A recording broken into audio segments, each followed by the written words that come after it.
যুদ্ধের উত্তপ্ত পরিস্থিতির মাঝেই ইসরায়েল।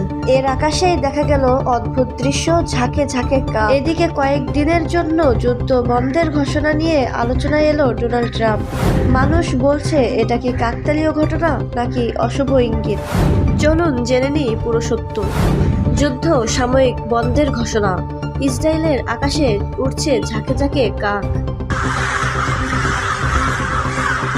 মানুষ আশঙ্কা করছে মহাপ্রলয়। মধ্যপ্রাচ্যের চলমান সংঘাত কিছুদিনের জন্য সামরিকভাবে বন্ধ রাখার আহ্বান জানিয়েছে বলে বিভিন্ন মহলে আলোচনা শুরু হয়েছে। এদিকে ইসরায়েলের বিভিন্ন শহরের আকাশে দেখা যাচ্ছে এক অদ্ভুত দৃশ্য। শত শত নয়, বরং হাজার হাজার কাক উঠতে দেখা গেছে ইসরায়েলের বিভিন্ন শহরে। স্থানীয়দের কেউ কেউ বলছে এর আগে এত বেশি কাক একসাথে কখনো আকাশে দেখা যায়নি। অনেক সংস্কৃতিতে কাককে অশুভ সংকেত বা বড় বিপদের পূর্বাভাস বলে ধারণা করা হয়। এদিকে সামাজিক যোগাযোগ মাধ্যমে অনেকেই এই দৃশ্যকে কোরআনে উল্লেখিত আবাবিল পাখির সাথে তুলনা করেছেন।